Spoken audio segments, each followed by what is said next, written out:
메리 크리스마스. 네, 오늘 설교 안 해도 될 것 같아요.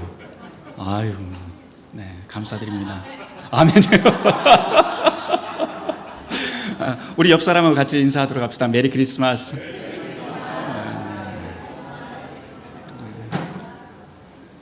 사실 원고에는 없는데 이 이야기는 꼭 해야 될 것 같습니다. 오늘 기쁜 날이고 또 오늘 성가대 찬송 또 시니어 합창단 찬송을 들으면서 사실 성가대 찬송을 할 때 제가 조마조마했어요. 왜냐하면 이런 대곡을 우리 교회에 성가대 갈 수 있을까 그랬는데 어제 아내가 밤 12시 넘도록 혼자 막 연습을 하더라고요. 그래서 야, 이거 되겠어? 이랬는데 깜짝 놀랐어요. 정말 너무 아름답게 우리 어디 대회 나가도 될 것 같아요.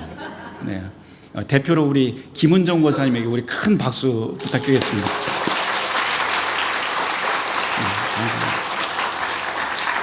감사합니다. 또 우리 교회의 또 보물이죠. 우리 시니어 합창단. 오늘 제가 뒤에서 이렇게 봤어요. 시니어 합창단이 이렇게 찬송할 때 보니까 앉으신 분들이 얼굴이 그냥 쫙 펴져요. 다들 보름달이 됩니다. 그래서 오늘 이렇게 찬송해 주시고 이렇게 기쁘게 해주신 우리 시니어 합창단을 대표해서 우리 김광훈 목사님 잠깐 일어나시고 큰 감사합니다.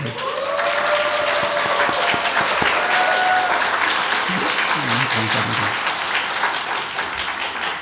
오늘 우리는 이렇게 긴 대림의 기간을 지나고 기쁜 성탄을 맞았습니다.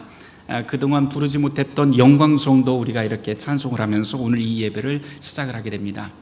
성탄이 무엇인지 그리고 성탄 그 아침에 어떤 일이 있었는지 사실은 아이들도 다 알 정도로 우리는 잘 알고 있습니다.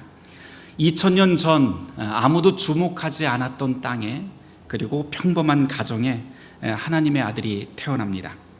마리아는 아이를 키울 엄마라고 하기는 아직 어린 나이지만 아이를 갖게 되죠. 여행 중에 산통이 급작스럽게 일어나서 급히 방을 얻게 됩니다. 그런데 그 방도 변변한 방이 아니었어요. 안전한 곳도 아니고 또 무언가 잘 차려진 그런 곳도 아닙니다. 아이를 급히 낳게 됐는데 아이를 놓을 곳이 없어서 구유에 놓게 될 정도로 이렇게 번듯한 또는 안전한 장소에서 아이를 낳지 못하게 됩니다. 천사의 말로 의하면, 천사가 예언한 대로 하자면 하나님의 아들이 태어난다고 했으니까 무언가 좀 잘 차려진 준비된 이런 탄생이 될 것 같은데 전혀 그렇지 않았죠. 거기다가 이 탄생에 찾아온 사람들을 보니까 그 사람들은 목자와 동방박사들이 찾아왔다고 우리는 성경에서 보게 됩니다.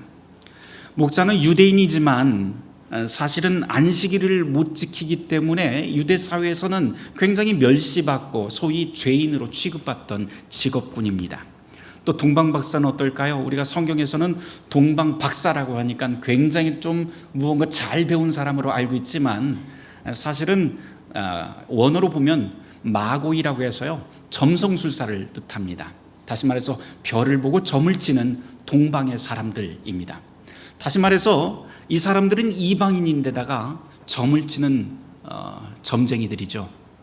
이 두 부류의 사람들이 예수님의 성탄을 찾아오게 됩니다.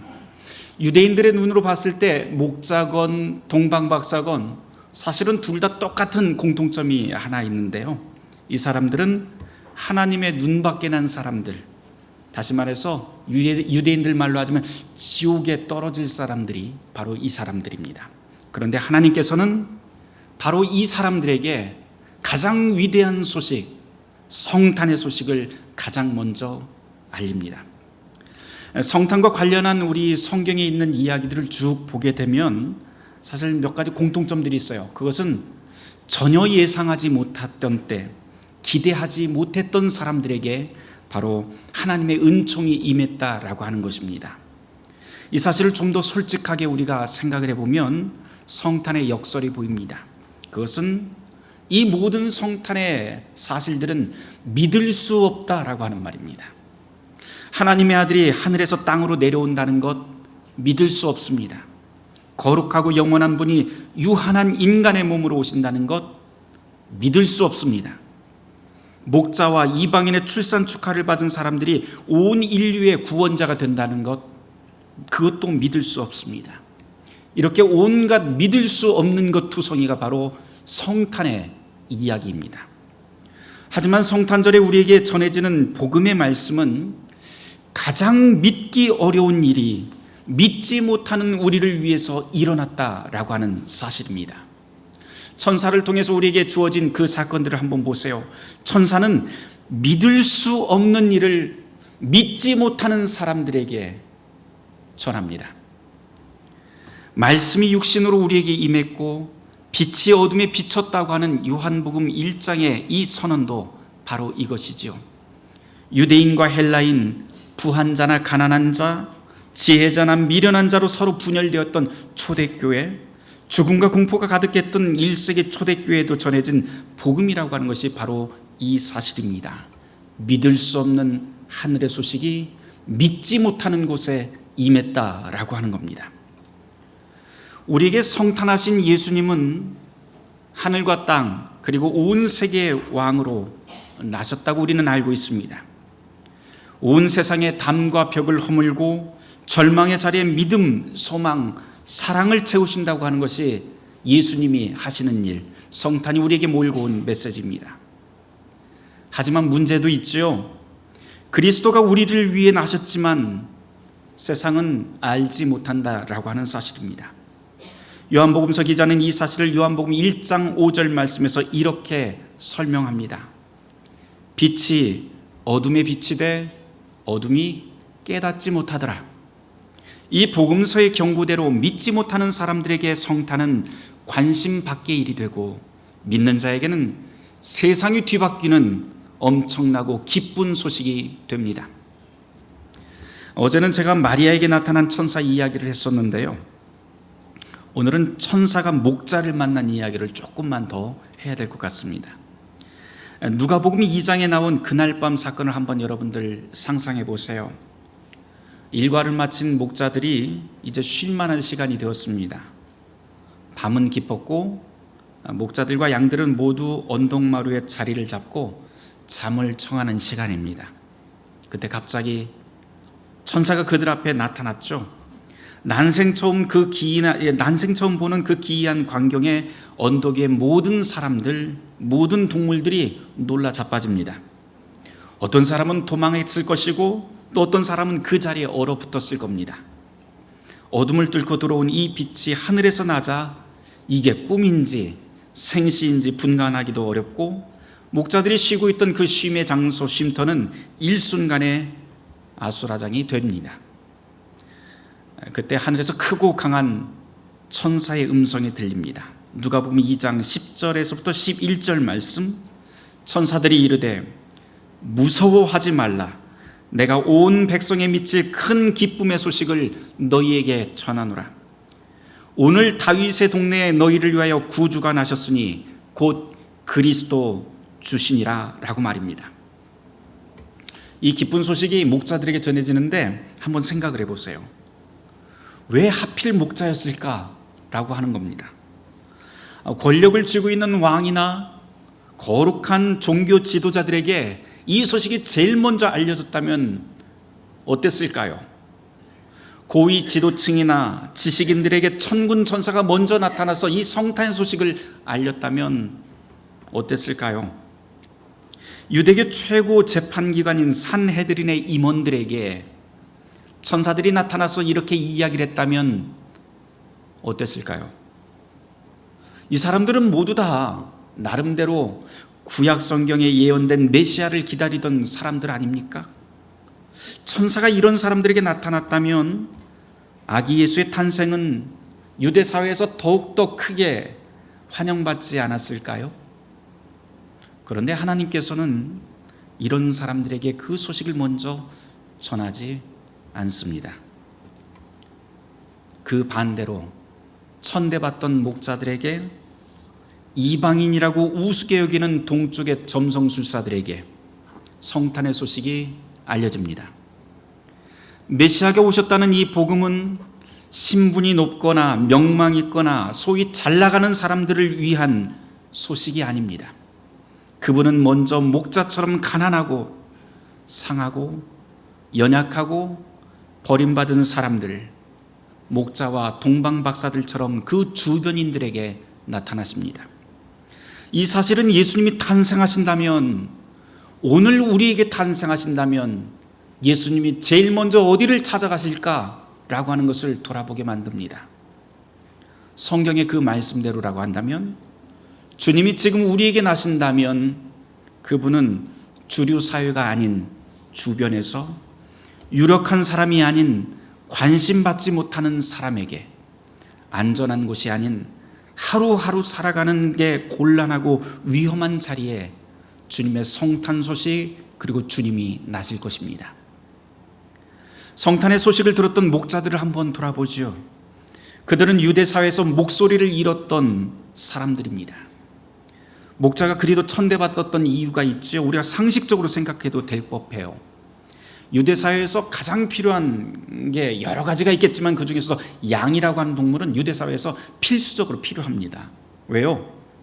옷감으로 쓰기도 하고 고기로도 쓰기도 하고, 또한 예루살렘 성전에 가서 제물로 바칠 때 꼭 필요한 동물이 바로 이 양입니다. 그런데 양을 기르려면 일주일 내내 그 옆에 붙어 있어야 돼요. 일주일 내내 붙어 있다는 소리는 안식일도 지킬 수 없다는 소리가 됩니다.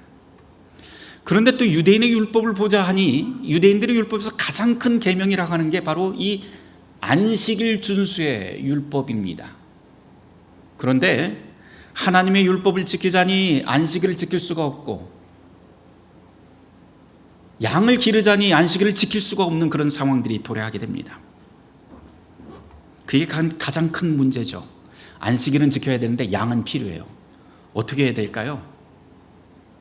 그래서 짜낸 묘안이 바로 유대인들은 사회에서 가장 못 배우고 가장 가난한 사람들, 지옥 가는 것보다도 오늘 입에 풀칠하는 게 급한 사람들, 부당한 일을 당해도 욕 한마디 못할 그런 힘없는 사람들을 고용하게 됩니다. 그 사람들이 바로 목자입니다. 졸지의 목자는 율법을 안 지키는 범법자가 되어버린 것이지요. 바리새인들은 하나님의 이름을 들먹거리면서 율법을 강조하면 강조할수록 목자들은 더 멸시받게 됩니다. 유대 사회에서 목자는 이제 믿음 없는 사람이고 부정직한 사람이고 구제받지 못할 사람이라고 그렇게 낙인이 찍혀버립니다. 이런 말을 듣고 있던 목자들은 또 어땠을까요? 처음에는 이게 부당하다고 생각했을 수도 있을 것 같아요. 그런데 이게 익숙해지다 보면은 나중에는 스스로 생각해도 나는 원래 이 사회에서 버림받은 사람이야. 나는 아무리 발버둥 쳐도 더 이상 희망 없는 존재야 라고 하지 않았을까요? 이렇게 몸과 마음이 상해서 더 이상 회복이 불가능한 사람에게 천사가 찾아가 복음을 전합니다. 그리고 그 목자들이 그 소식을 듣고 이제 성탄의 자리로 뛰어가 아기 예수를 만나게 됩니다. 그것이 바로 우리가 성경에서 읽게 되는 성탄의 사건, 바로 복음의 메시지입니다. 성경 전체를 관통하고 있는 하나님의 복음이라고 하는 것이 바로 이런 것이지요. 가난하고 상하고 연약하고 힘없고 버림받은 사람에게 구원의 소식이 전해진다. 성탄의 소식이 그런 사람들에게 임합니다. 사도 바울은 고린도전서 1장에서 복음을 이렇게 정의합니다. 고린도전서 1장 27절에서부터 29절 말씀입니다. 하나님께서 세상에 미련한 것들을 택하사 지혜 있는 자들을 부끄럽게 하시려고 세상에 약한 것들을 택하사 강한 것들을 부끄럽게 하려 하시며, 하나님께서 세상에 천한 것들과 멸시받는 것들과 없는 것들을 택하사 있는 것들을 폐하려 하시나니 이는 아무 육체라도 하나님 앞에서 자랑하지 못하게 하려 하심이라.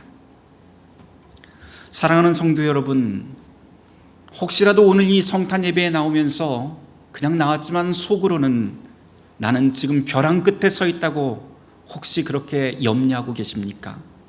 더는 나에게는 내 삶의 자리에는 희망이 없다고 그렇게 생각하시는 분이 있습니까? 나를 도와줄 사람, 나를 받아줄 사람은 그 어디에도 없구나 하면서 절망하고 계십니까? 아닙니다. 이 성탄의 아침, 목자에게 들려준 이 천사의 소식이 오늘 이 자리에 바로 그 사람에게 임합니다. 하늘이 전하는 이 성탄의 소식에 우리는 깜짝 놀랄 수도 있고 믿지 못할 사람도 있을 겁니다. 그러나 사실입니다. 비천한 목자에게 임한 이 성탄의 기쁜 소식이 이제는 오늘 우리 모두에게 주어집니다. 성탄의 기쁜 소식은 목자에게만 전해진 소식이 아니라 이제는 바로 이 자리에 있는 저와 여러분 모두를 위한 복음의 말씀이 됩니다. 그리스도가 나셨다는 이 성탄의 소식이 이제는 세상 만물을 살리는 구원의 소식이 될 것입니다. 사랑하는 성도 여러분, 오늘부터 이제 성탄의 절기가 시작이 됩니다. 성탄의 소식을 듣고 언덕 위를 기쁘게 달렸던 이 목자들처럼 이제는 그리스도의 이름으로 세례받은 저와 여러분이 달릴 차례입니다. 성탄하신 주님이 우리를 위해서 당신의 모든 것을 우리에게 주십니다. 이제 세례받아 그리스도인이 된 우리는 이 복음을 말씀과 성찬으로 받게 됩니다. 바라기는 주님이 온 세상의 떡이 된 것처럼 이제 우리가 세상을 먹이고 위로하는 생명의 떡이 되길 주님의 이름으로 축원합니다. 모든 지각에 뛰어난 하나님의 평강이 그리스도 예수 안에서 우리의 마음과 생각을 지키실 것입니다. 오늘 이 말씀을 놓고 잠시 묵상하도록 하겠습니다.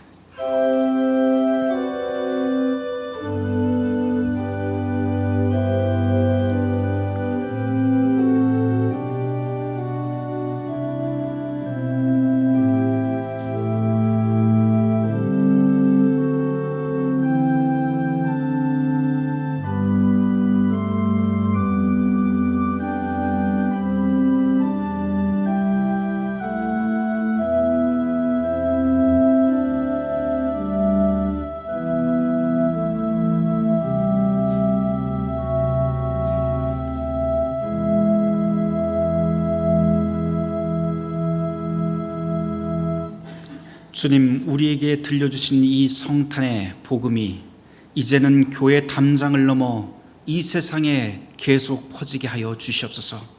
우리가 목자들처럼 그 성탄의 소식을 가지고 우리의 삶의 자리에서 그 기쁨을 나누게 하여 주시옵소서. 이 모든 말씀 예수 그리스도의 이름 받들어 기도드립니다.